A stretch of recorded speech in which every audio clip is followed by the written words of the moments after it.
Keep your breathing tight, Thorn. This drop isn't rated for hesitation. Kieran's boots braced against the grav wall of the drop capsule as the autosupinal timer ticked down in brutal red digits. His heartbeat didn't echo. It spiked, then leveled. Not from fear, but from calculation.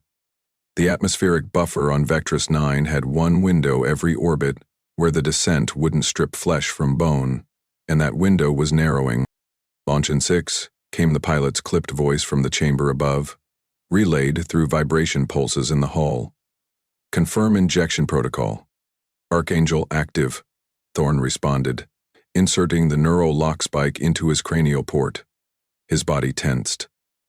A moment later, his memory partition split, cascading encryption routines across layered consciousness. Personal identifiers blinked out one by one on the command deck above. The man leaving this capsule would not exist on any Terran file. The wall across from him shimmered. Not visually, but in pressure, as if space itself recoiled from the coordinates they were entering. Outside, the orbital cradle had disengaged. What remained was gravity and an atmosphere made of algorithms and razor ash. Drop engaged. The floor beneath him vanished. Gravity hit like a hammer, his ribs compacted, eyes watered. The capsule spun once, stabilizers fighting the density storm on entry. Through the viewing slit, Vectress 9 revealed itself. Dull gray terrain layered with iron ridges, static lightning jumping between crust fractures. It was a planet that looked like it was trying to forget it existed. No signal, no call, no external link. That was the rule of the Archangel Protocol. You get one fall, one mission, no return. And you carry nothing home except whatever survives your body. The landing gear collapsed harder than expected. The capsule buried itself 3 meters into a shale ridge, ejecting its impact foam in all directions. Kieran's harness released with a jolt. The compartment lights dimmed, then blinked out altogether. Standard protocol to avoid detection from thermal or light trace satellites. He inhaled once. The air inside was filtered but stale. Unmoving. Gloved fingers unlatched the exit panel. It fell forward, striking cracked stone with a flat, ugly thud. He stepped out, boots pressing into a terrain that crumpled with every shift. The wind here didn't howl. It scraped. Fine particles danced just above ground level, not due to breeze but magnetic instability. His visor adjusted automatically to the flicker fields. Upended and rebuilt every few seconds by the interference pulsing below the crust. Kieran activated the first node on his belt. A localized disruption generator began to emit counter-cycling noise fields, not for masking, but for feeding false location data into any scanning array within 100 kilometers. It would hold for 3 hours, maybe less. 3 steps forward, he paused, his eyes narrowed. Their sketches into the rocks ahead were concentric circles, irregular and scorched, not natural, not decorative. A resonance glyph. Which meant this sector wasn't abandoned. The Dravari had active systems buried somewhere underneath. A slow exhale. He moved forward, low and steady, each footstep calculated to compress surface matter rather than disrupt it. Infiltrators weren't soldiers. They were wounds in a map. Small, deliberate cuts made beneath awareness. His target lay northeast, confirmed by the data burst seeded into his optic during launch. The Dravari Neural Synchronization Array, disguised as an extraction hub, was embedded into the ridge spine beyond the storm wall.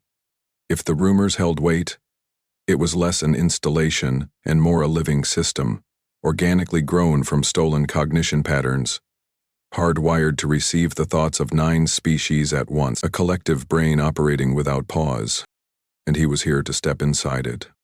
But by the second ridge, his right boot froze mid-stride. His vision twitched. Static, then clarity. A figure was watching. Not from above, from beneath. His eyes scanned the fractures. Too late. The stone collapsed under him with engineered collapse. A trigger pit disguised as unstable terrain. He fell 10 meters before impact. Air left his lungs.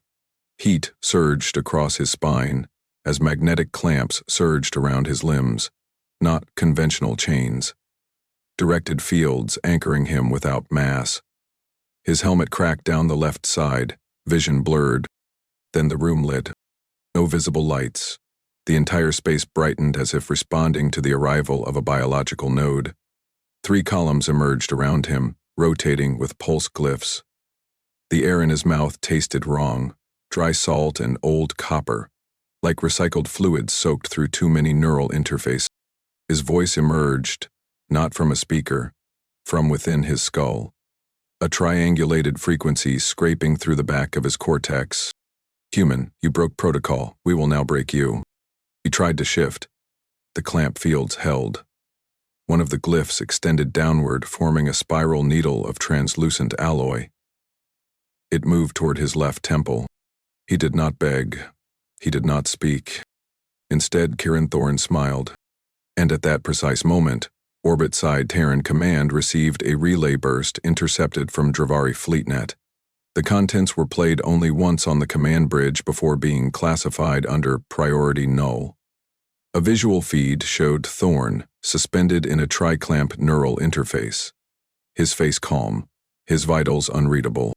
The Dravari voice broadcast over their own encryption. "The Terran is unresponsive.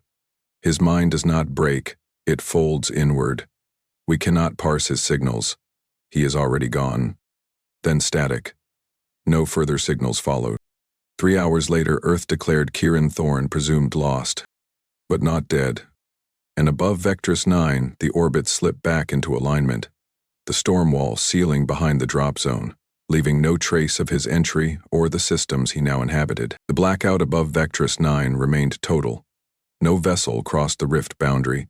No orbital drones dared breach the driftlock perimeter. Terran Command had sealed the incident report with a blunt classification. Asset Thorne, presumed irretrievable. Operation, null echo. And yet, 3 days after that conclusion, something shifted. Quietly and without precedent. It started on Outpost Naro 4. A technician named Brell Hannock leaned over a diagnostic core, eyebrows drawn tight as a data pulse loop refused to resolve. His fingers hovered, waiting for the subroutine to complete. Instead, the interface screen stuttered, then glitched. A flash of symbols blinked across it in erratic cycles. "Check that input node again," he muttered. The junior beside him frowned. "Wasn't touched. It's clean." Hannock tapped the relay. The string returned, 8 glyphs arranged in a spiral, their architecture unfamiliar yet disturbingly symmetrical.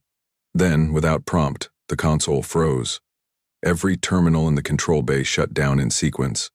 Lights flickered. Temperature dropped 10 degrees in under a second.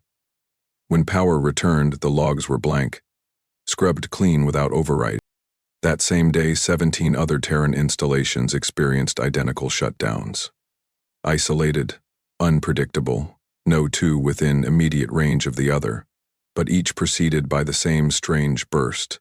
Non-coded signals embedded with recursive logic. Terran analysts flagged the first 4 as possible combine tests. Standard network stress probes masked to look like internal faults. But by the 7th report, pattern anomalies surfaced. Not in the shutdowns, but in the language buried inside the burst. It was a young cryptographer named Vel Dre who first caught it. He sat hunched in a dim analytics vault on Arid Prime, surrounded by layers of raw data, the kind most teams dismissed due to syntactical corruption. His eyes scanned left to right, ignoring the recursive loop warning alerts, and digging deeper. These weren't alien command trees. There was structure underneath the spiral. He stripped the top encryption layer, isolated the subcarrier wave. A sequence unfolded, modular architecture, string-balanced, and timed to pulse every 2.4 seconds. He stood up so fast the chair tipped. At System Codex Theta 6 online now. The AI cluster responded within seconds. Its opening register tone throbbed through the room, not as sound but as a pressure shift against the inner ear. Directive. Confirm structural match, subroutine channel 42 through recursive burst core. Query, syntax origin. There was no sound while it processed. but the air felt like it thickened. Confirmed. Syntax root matches Terran standard cognitive encoded patterning. Structure consistent with human mnemonic design. Recursive layer alien in origin, function unknown. Vel turned to the ops tech, his mouth dry. That's not a virus. That's a message. The operator blinked. From who? Vel's voice was flat. From someone who knows how to wrap Terran code inside alien logic without corrupting either. The tech hesitated. You think it's him? Vel didn't answer. Instead, he keyed in a crosspexel. If Thorn had been captured and broken, the Combine wouldn't embed his consciousness into a message loop. They would strip his brain dry, then broadcast the wreckage to break morale. But this wasn't wreckage. This was crafted. The next 72 hours turned Terran border space into a surveillance maelstrom. AI pattern recognition nodes scanned every mineral burst, every subspace echo, every misfire in deep satellite drift. Over 100 anomalies surfaced. All shared one trait: recursive strings nested around Terran core functions. But it wasn't until an emergency command platform on Relay Arcos 2 failed during a routine orbital shift that the implications became unavoidable. "Control loss," shouted the nav officer. "Core systems just locked. No response from main axis." The platform twisted 1 degree off alignment, enough to sever its gravitational tether with the anchored satellite web. For 3 seconds, chaos followed. Alarms, override requests, failing thrust compensators. Then it stopped. All systems rebooted simultaneously. Data returned. Pristine. No degradation. No breach. Except for one thing. The relay's central interface now displayed a single glyph etched into the screen with mathematical exactness. A spiral. 4-turn, outer lie heavy, Terran standard crypto frame, wrapped in alien recursive overlay. Back on Arid Prime, Admiral Valse Talik stood at the edge of the central briefing chamber, arms folded, eyes locked on the suspended command display. He didn't speak. Others did. "Could be a Combine false flag," said Director Ren Marvik, voice dry, skeptical. "See the signal that looks Terran make us think he's alive? Bait us into overextension?" Codex Theta 6 responded coldly. "Alien mimicry cannot emulate this layering. Terran syntax embedded within alien recursion suggests internal override, not external replication." Another pause. Talik exhaled, low and steady. "How many bursts now?" 236 confirmed, 74 pending analysis, Vel answered. The Admiral narrowed his gaze. "All preceded system disruptions?" "Yes, sir." "Casualties?" "None. But every incident was tactically significant. AI stutters, fleet hesitations, blackout overrides. Coordinated but non-lethal." Marvik stiffened. "You're saying these attacks are warnings?" Vel shook his head. "Not warnings. They're signals. He's showing us he's inside their systems." The room fell into a pressure no one acknowledged. It wasn't fear. Not exactly. It was something colder. The realization that someone, somewhere, was fighting back inside enemy networks, and doing it without firing a shot. Talik spoke at last. "Lock down all outgoing comms. Initiate Black Trace protocol. I want every signal fragment decrypted, cataloged, and routed through Theta 6 exclusively. No civilian access, no press, nothing leaks." Marvik frowned. "We're not confirming he's alive?" Talik didn't blink. "Not until we understand what he's becoming." In the observation hall outside, the original signal string rotated slowly across a containment field, projected for high-clearance analysis. Around it floated the secondary glyphs, all derivatives of the original spiral. Each carried slight alterations, and none repeated. Below the glyphs, a notation, fiction / structure consistent with individual memory coding. Vel watched it for a long moment, heart steady now. This wasn't hope. This was movement. Somewhere in the dead space beyond Vectress 9, a human signal was threading itself through the systems of an empire, and it wasn't asking for rescue. The sky over Erd Prime remained clear, but the defense grid lit. Without alert. Tracking nodes in Sector 9 flickered, then crashed, then came back online with overridden access signatures. The perimeter shield didn't raise. Because nothing hostile had entered, but 3 inbound objects pierced atmosphere without triggering any of the early threat detection layers. They moved like satellites, except they weren't on any registry. Their surfaces absorbed signal bounce. Their trajectories didn't arc. They corrected mid-descent, using spatial vectoring techniques not logged in any Terran propulsion archive. Director Ren Marvick stared at the tactical readout, knuckles whitening on the edge of the console. "Who authorized approach?" he asked.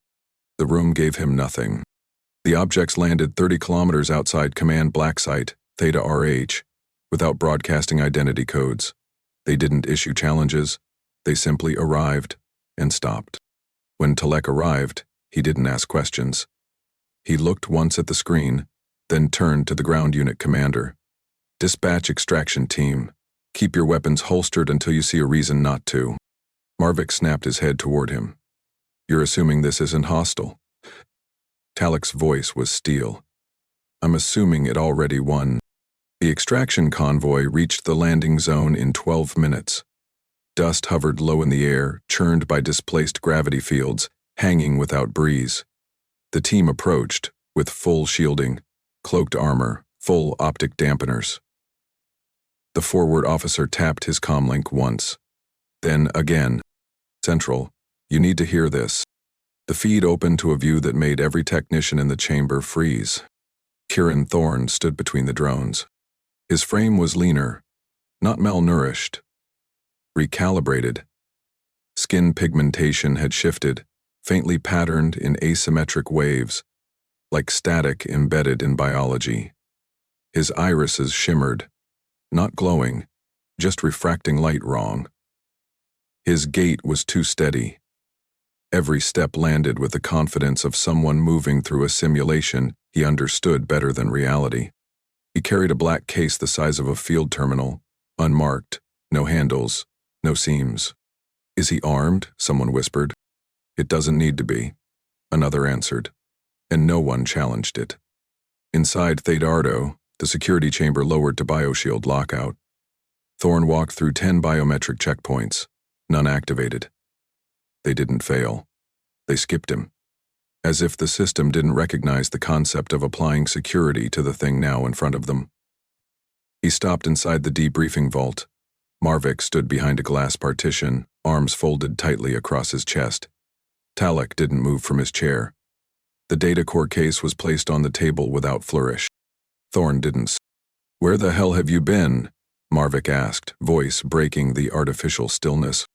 Thorne turned his head, slowly. "Inside them." Marvick barked a short laugh. "Inside who?" Thorne's eyes didn't blink. "All 9. Talek shifted for the first time. "Elaborate." Thorne opened the case. Inside lay a singular construct, obsidian shell, heat-locked, embedded with triple-braided neural conduits. One light flickered at the center. Not an indicator, but a heartbeat. He spoke again, measured, quiet. 900 codes. Each built from command spine collapses. Their architecture is based on neural sync disruption, coded at species-level resolution. Marvick stared. "You're claiming you broke into a hive mind lattice and harvested kill commands from inside their thought stream?" Thorne nodded once. "I didn't resist.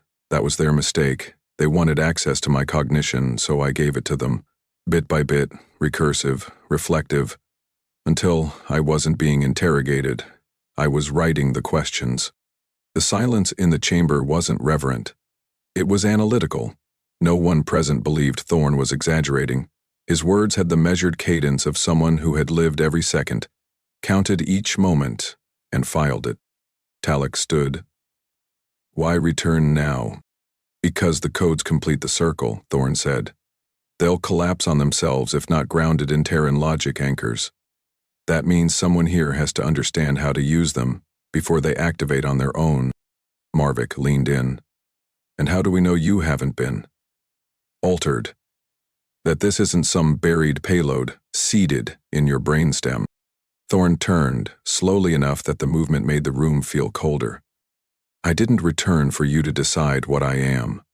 I returned because their systems are already beginning to fall.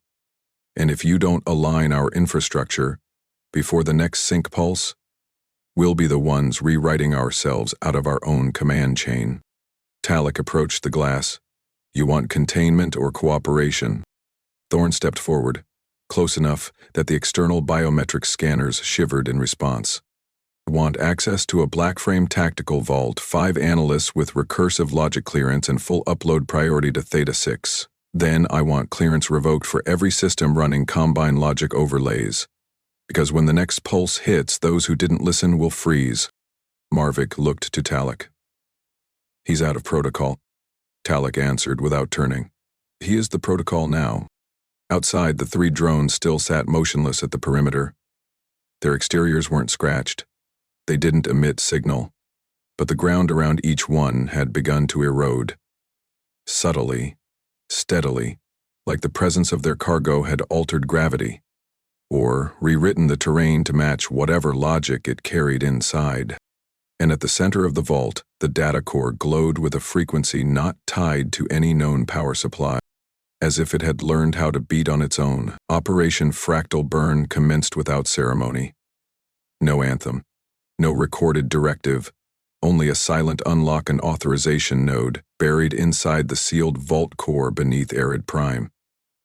Talek keyed the access personally, his biometric trigger buried inside the final layer of the Thorn protocol. No other signature could open it. The data transfer didn't radiate, it tunneled. 900 codes, each seeded with destructive parity algorithms, embedded themselves into Terran FleetNet like splinters. They didn't disrupt systems, they aligned them, sharpened their targeting relays, recalibrated their sensors, redirected signal orientation through recursive mirrors that mimicked Combine logic back at itself. The first strike hit the Dranathi array in Sector Core 7. A fleet of 17 warships moved into standard formation, unaware that their tactical core had inverted its priority loop. What followed wasn't detonation. It was detachment. Navigation controls unspooled. Fire Robel subsystems rerouted power to command silencers. The ships drifted, as if stunned. Then each core began a meltdown, not from overload but recursive logic conflict. Control routes tangled, executed parallel commands, and froze. One by one, systems failed. No alerts, no alarms, only stillness. And failure. The human fleet never fired, they simply watched. From a command vault buried 5 decks beneath Fleet Command, Admiral Talek monitored each shutdown. The overlays showed red lattice lines bleeding across Combine grid paths. Every node touched by a kill code rewrote its access logic, looped false priorities, and collapsed from command starvation. He didn't speak. None of the bridge officers did. It was Rear Operator Quinn Thask who broke the rhythm. Next sector greenlit, Admiral. Authorization matches confirmed. Codes 117 through 131 are mapped. Talek gave a single nod. Initiate. 3 more quadrants engaged. Outpost Rebellion reported sudden thermal spikes in its proximity sensor network. The enemy ships weren't firing. They were failing. Internal stress points bloomed across their hulls as synchronization pulses backfed into their own neural cores. Support cruisers turned sideways mid-flight. Stabilizers engaged, then disengaged in confusion, slamming units into each other without any directive to do so. No communications were intercepted. No retreat orders. Only systems, forgetting what they were supposed to be. In orbit above the fractured ice moon of Renktool, a Combine listening station cracked itself apart. Observers later confirmed no external projectiles were fired. The base's command AI simply looped its core directive until each access tunnel received identical override commands. The reactors didn't explode, they dismantled, unhooking their fusion anchors and venting stabilizer gases into space. The structure fell inward, like a lung collapsing from inside. On board the Terran vessel Lurian Crown, Captain Drav Sorel stood with his arms behind his back as two Dravari destroyers approached flank vector. Engagement options? His tactical lead asked. None. Wait. At 4 kilometers, both enemy craft rolled, stopped transmitting, and began to bleed heat from their venting ports. Hulls split. Not from external contact, but inner pressure differentials. The Combine hulls weren't designed to resist. The crew stared as both ships dimmed from threat to null state in 30 seconds. Cyril exhaled. That's one hell of a ghost at our side. In Command Vault Delta 9, Director Marvick approached Thorne across a sealed observation pane. The operative stood with arms crossed, still, unreadable. Behind him, the display showed another 4 systems cascading into blackouts. Not civilian blackouts, combat crude systems reverting to factory zero states. Marvick's voice cracked the stillness. You said you learned their language. You never said it included rewriting their architecture. Thorne's response was almost inaudible. They build control through mirrors. I gave them windows. Marvick didn't look away. You've made us gods in a war that never even reached weapons range. Thorne turned his head, slowly. No. I've made them watch themselves break. Across the spiral arms, Combine fleets attempted fallback maneuvers, but fallback protocols required command nodes. Nodes that no longer responded. Backup arrays turned to static. AI relays sent incomplete orders, then collapsed under echo loop cascades. Combine doctrine had always valued uniformity over decentralization.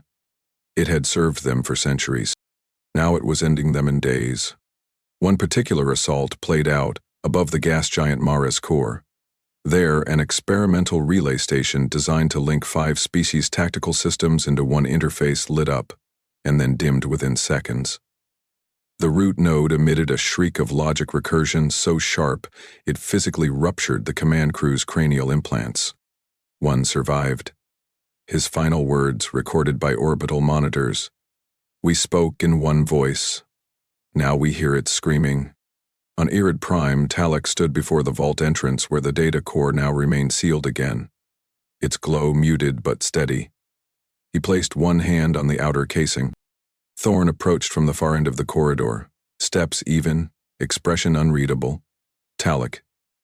4 sectors compromised, he said. Not by fire, by entropy. Thorne replied without pause. They thought I came to survive. I came to restructure. The Admiral closed his eyes for a moment. There will be retaliation, if not now, eventually. No, Thorne said. There won't. Talek faced him. How can you be sure? Because retaliation requires coordination, Thorne answered. And I didn't break their fleets. I broke the part of them that could agree.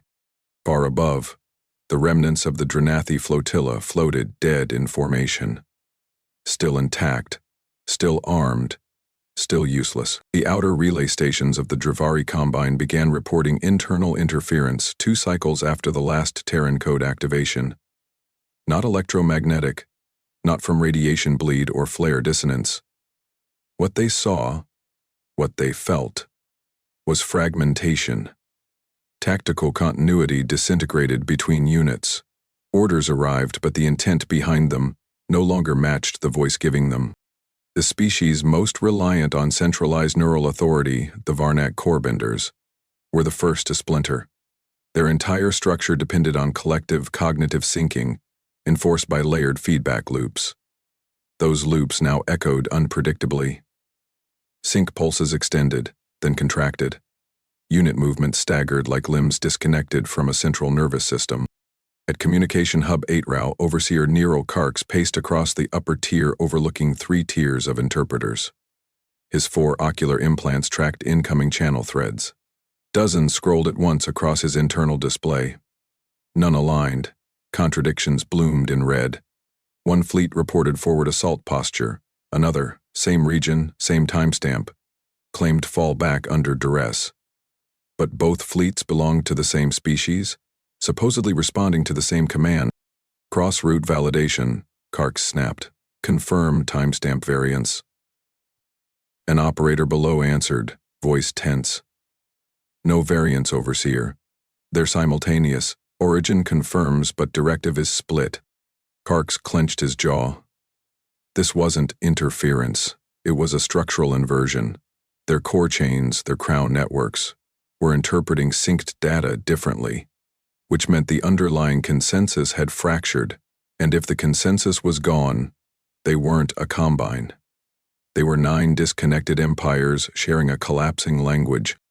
Another operator shouted, "Visual feed incoming from orbital node near Vectress Range 12.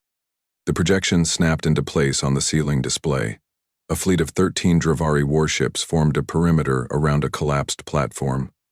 A voice crackled across the feed. Karks recognized it immediately. High Marshal Fen Haruk. But the message made no sense. This unit speaks as authorized fragment. Disconnection recognized. Orbit realignment in progress. Non-fragmented fleets are advised to disengage or be neutralized. Karks froze. Fragmented. He was using old war language, terms reserved for internal insurrections. That protocol had not been used in over 700 planetary cycles. A low tremor coursed through the command structure. Not an earthquake. Not a weapon impact.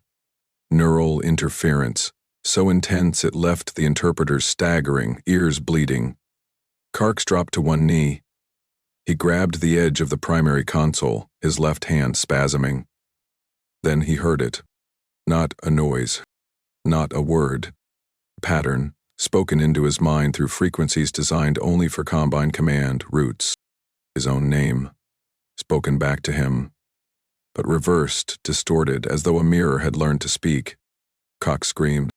His implants burst simultaneously. He collapsed to the floor, limbs twitching. Above him, the command feed distorted into spirals of unrecoverable code. Every system receiving the same pattern shut down. 3 days later, that feed was intercepted by Terran black site analysts. They watched the footage. No edits, no enhancement, just raw collapse. No violence, only command.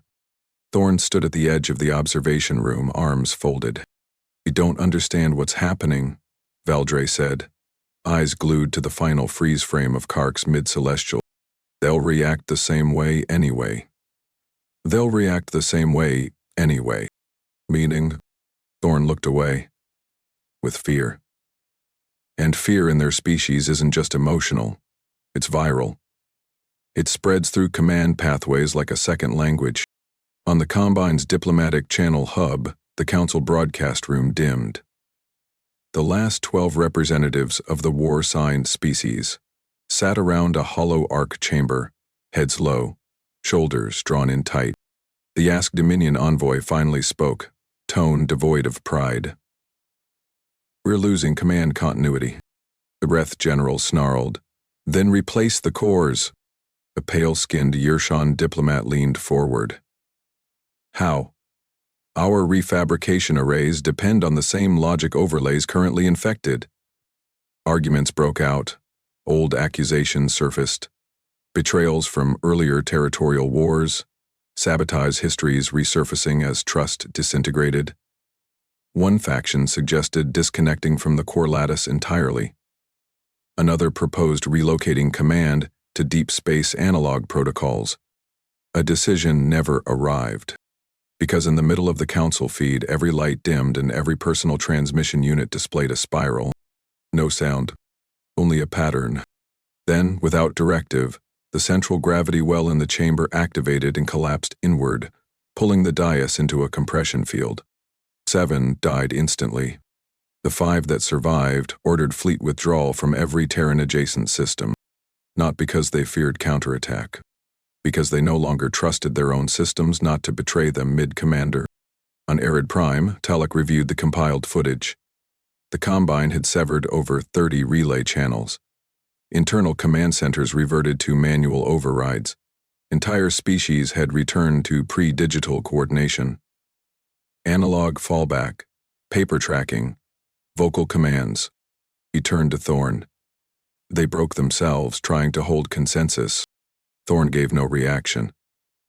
They weren't meant to win long-term. Their structure is too dependent. We just showed them the weight of their own architecture. Talek turned off the feed. You spoke their control language. I sang it backward. And now? Thorne stepped closer to the observation deck, where the Combine perimeter map had begun lighting with retreat paths.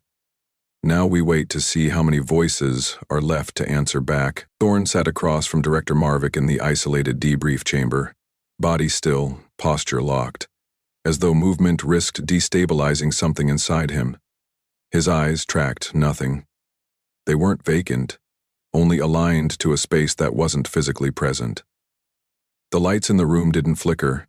They were adjusted intentionally to simulate Combine interrogation hue levels. He had asked for that. Marvick leaned forward slightly, fingers resting against the armrest. You're going to tell me how.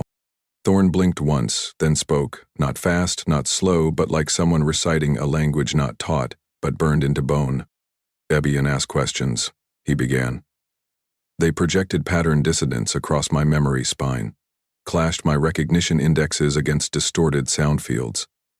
Every memory node they touched triggered counter-resonance. Most minds collapse under that inversion. Thoughts fragment, identity detaches. Marvick said nothing. He just listened. Thorne continued, voice flat. I broke before they wanted me to. That was the first turn. They expected a resistance framework, something they could prod, stretch, dissolve. I gave them collapse instead. I stripped my identity down to base logic and let them plug in. His fingers twitched slightly. The lattice system they use is grown, not built. Biological substrate formed through linked cognitive structures, memories, fears, strategic intuition. They extract all of that through mirrored impulse corridors. Each node feeds them a piece of behavior. I rerouted mine. Marvick raised a brow. You rewrote their system from the inside? I mimicked a dead interface node, Thorne answered. Their diagnostic fields recognized me as inactive, non-responsive. But I wasn't passive. I was feeding false negatives, guiding them toward synthetic emotional states. Each time they looped, I embedded another layer. He raised his hand slowly and touched the base of his jaw. I noticed when I began absorbing. Marvick narrowed his eyes. Absorbing what? Air control logic. Each lattice pulse carries control strands, commands woven into feedback. I didn't read them. I remembered them. Not as data, as rhythm, as breath. I turned their commands into mantras and stored them in my sensory loop.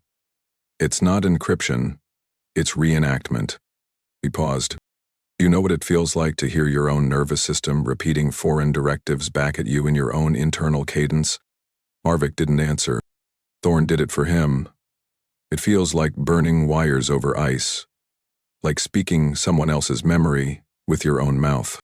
He shifted slightly, the first movement since he began. Every code wasn't harvested. It was memorized, in steps. Some took minutes, some took hours.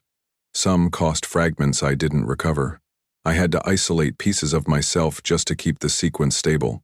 Cognitive echo traps. Self-destruction checkpoints. If I failed, the code died with me. Marvick looked uneasy. That's why your biometric readings are unreadable. You're threaded with feedback. I'm layered, Thorne corrected. You're reading one version. There are 17. The observation deck behind them lit faintly. Not by activation, by passive reaction to neural activity within the chamber. The panels weren't meant to respond to thought, but they did. Thorne stood and walked to the display. The extraction wasn't physical. There's no escape protocol in Combine facilities. The only gap occurs during node cycle recalibration. Every system reboots for 12 seconds. If you're registered as non-sentient code, they don't reinterrogate. He looked over his shoulder. I walked out during their reset. As a dead packet, not deleted, archived. My final trigger rewrote their memory of my status. They didn't lose me. They stored me. Marvick's breath caught. You were archived for 17 cycles. That's almost 2 weeks. I was downloaded every 5 hours for efficiency checks. Each time I adjusted. Every time they used me, I changed how they processed themselves. That's how the code grew. It wasn't theft. It was infection. He turned back to the screen. You see terror when you see what I brought home. I see ritual. Every line, every sync disruptor, every cascade trigger. I lived each one, not from outside. From immersion. They didn't interrogate a man. They built a doorway. Marvick stepped back. That's why they're breaking. They're not breaking, Thorne said. They're reliving what I gave them. Out of order, inside the systems they trusted. His tone never shifted. They'll keep collapsing. Not from my memory, from theirs. The director looked toward the sealed archive. And how many of these do you still remember? Thorne looked him in the eye. All of them. Because forgetting one would mean losing structure. The codes are layered in sequence. Disrupt one and the others destabilize. They live in me as a composite logic tree. Marvick paced once, slowly. What happens if someone forces extraction from you? Thorne smiled, but the expression held no warmth. Captain Ally bowed his eraser before reaching the root. The lights adjusted again. Temperature shift, not command. Marvick stepped toward the door. He paused once, hand on the release panel. And what does that make you now? Thorne didn't answer at first. Then, quietly, he said, the only survivor of a war I started without firing. They thought the collapse was accidental, a structural failure, a chain of logic loops spinning beyond recovery. That belief held, for one cycle, until the voice returned. The first contact came through the Rithan axial relay, deep within their primary fleet coordination nexus. A standard session pulse relived, heartbeat packet, supposedly native. Format was recognized, authentication keys matched. The message played instantly across 47 war nodes without delay. What followed wasn't a message. It was mimicry. Not spoken, but rhythmically played across encoded neural bandwidth. The Combine called it cadence transmission. Core language converted into structural beat, understood through impulse, not syntax. And what they heard was their own command cadence, mirrored and inverted. Every fleet command phrase, spoken in their own tempo, but wrong, perfectly wrong. Wrong like a heartbeat played backward, familiar enough to be understood, distorted enough to fracture interpretation. The effect was instantaneous. Flagship Sorinth Fold shut down mid-maneuver, rolling into an unintended descent over gas ring L9. Its secondary craft attempted docking correction but froze as their onboard AI cores began repeating counter-commands issued 2 seconds in the past. Neural feedback cascaded from the bridge to every control deck. A Varnak commander screamed into his comms, demanding protocol override. The reply came through the same line. His own voice, his own words. But delayed, then answered in the neural cadence of a Terran tactical command. He convulsed. His ocular membrane ruptured under the neural load. That same hour, across 9 systems, the pattern spread. The crass Confederation received a private channel hail on a diplomatic circuit long considered extinct. Its encryption matched Thorne's last confirmed Terran registration. Curious, they opened it. The glyphs that displayed weren't threats, they weren't warnings. They were command sequences. Written in Combine standard, but with Terran logic embedded inside. One senior analyst triggered a playback simulator. The moment the loop began, the control archive behind her stuttered. Files inverted, timestamps distorted, fleet assignments corrupted. Then the pattern began whispering back through the base's internal speaker relays, translated through internal memory cache. A junior technician dropped to his knees, tearing at his collar. It's me, he kept saying over and over. It's speaking in my pattern. By the next day, 5 more systems collapsed. Not exploded, not breached. Forgotten. Forgotten by their own fleets who turned inward, questioned orders, and shut down network control to avoid accidental execution of phantom directives. In the heart of Dravari Command, a general-level alert triggered every subnode into lockdown. Counselor Vez Trenik activated the override matrix, demanding to see the source of the cross-interference. Data flooded in, synchronized across 12 nodes. Each string bore Thorn's unique cadence, spoken without sound, no tonal marker, just exact duplication of Combine hierarchy logic, turned backward, mirrored into recursive death orders. "Shut down all receivers," he roared. Too late. Thorn had already spoken the kill phrases, not as threats, as reflections, rendered through the Combine's own format, amplified by their own infrastructure. Across the chamber, projection units began displaying inversion charts. Glyphs reversed, roots corrupted, frequencies played back in slow, unnatural rhythm. Officers clutched their ears, though there was no sound. One slammed his head against the console to force disconnection from the control feed. Turnick stumbled backward, reached for the command kill switch, and saw it activate on its own. The switch turned red, not from touch, but memory. The system believed the order had already been given, because the pattern had spoken it into the neural grid. In that hour, 3 more Combine species issued system-wide retreat commands. Not coordinated, not discussed. Their fleets initiated full withdrawal from all forward regions. On board the Terran vessel Revenant's Wake, Admiral Talek stood at the primary observation tier. Across his interface display, 9 communications threads blinked open. Combined origin relays, not from embassies, from command centers. No language appeared, no formal message. Each screen displayed a single glyph. The spiral. Beneath each, current fleet positioning with updated withdrawal vectors. Veldre entered, holding a tablet. "They've stopped sending scouts. No more decoy probes. No attempts to reclaim collapsed systems." Talek didn't look away from the spiral. "Retreat? Total, across all species?"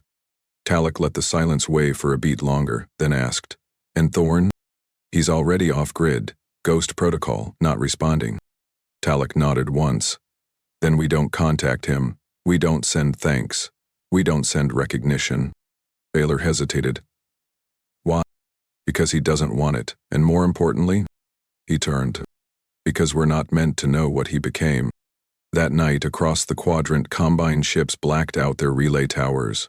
Broadcast systems were purged, backup memory chains erased.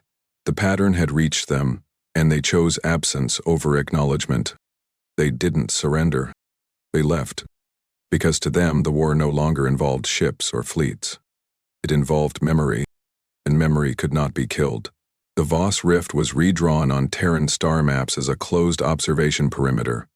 Navigation satellites rerouted long-range beacons around it.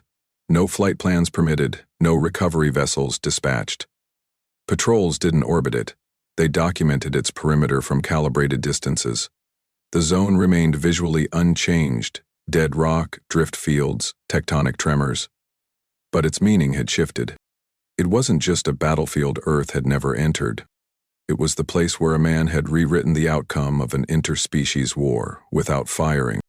On Arid Prime, the core housing the 900 codes was lowered into its final containment vault. No ceremony marked the event. The biometric locks sealed themselves with no interface prompts. The room's lights dimmed not as tribute, but because the system reallocated energy to data preservation, transferring the core's signal into dormant synchronization. Above the chamber door, a plaque was mounted, unpainted, unmarked, its surface smooth and black, not engraved, not labeled. Marvik stood just beyond the door, arms folded, coat unfastened.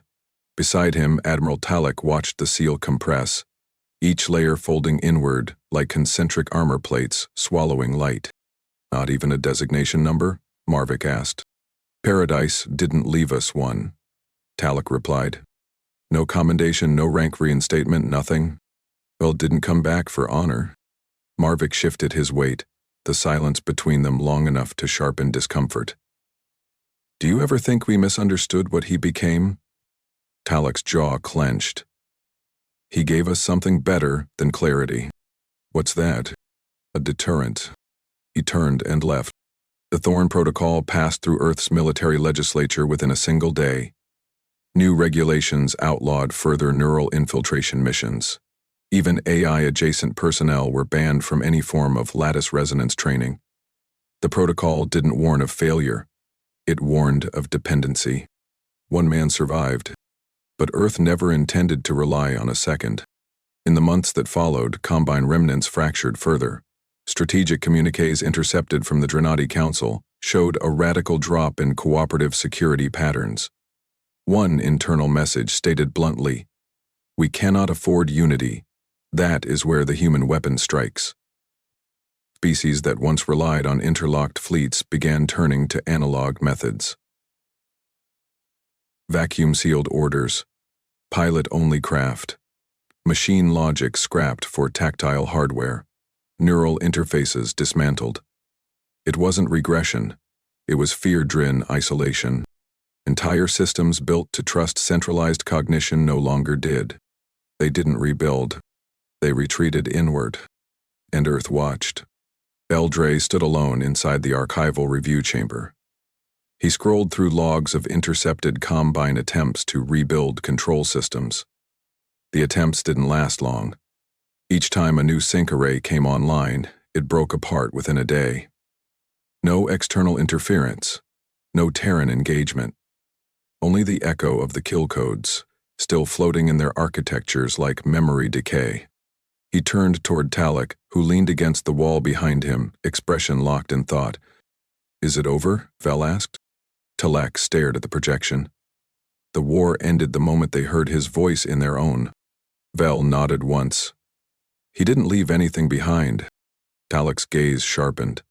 He left fear, a shape to it, one they couldn't contain. Elsewhere, in an observation relay facility near the fringe of former Combine space, a technician received a status alert.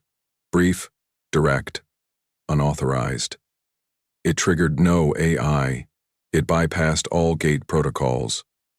The message contained only 2 words, buried in signal layering, voiced through pure cognitive pulse. The technician decoded it manually. The words read, "Don't follow." No sender, no timestamp, no response field. That day, 5 Terran agencies withdrew their field teams from the Voss Rift border. Not one leader requested explanation. Kieran Thorne's name never returned to rotation. No further pings matched his biosignature. No personal logs were accessed. His file remained archived, not deleted, but untagged, existing outside recovery parameters. One by one, Combine factions delinked from each other. Not in protest, in survival. Communication relays, once considered inviolable, were turned off manually by their own operators. A leaked directive from a Varnak general read, "We won't lose another fleet to mirrors." At Earth's central briefing hall, Talek stood before a council of 12. He gave no presentation. He handed no report. He said only this: "We never demanded surrender. One man made it unnecessary." No one argued. Across the network, Earth entered a new era of strategic deterrence. Not with fleets. Not with weapons. But with the knowledge that among them walked someone who had turned the entire foundation of their enemy into a reflection it couldn't bear to see. Kieran Thorne didn't die on Vectress 9. He unmade the concept of control as they understood it. And he disappeared without request, without ceremony, without return. The spiral glyph once broadcast to break a Combine council in half was never used again. Earth kept it sealed. Not because they feared its activation, but because they never needed to show it again. If this story left a mark on you, drop a comment. What was your favorite moment of his return? And don't forget to subscribe for more stories.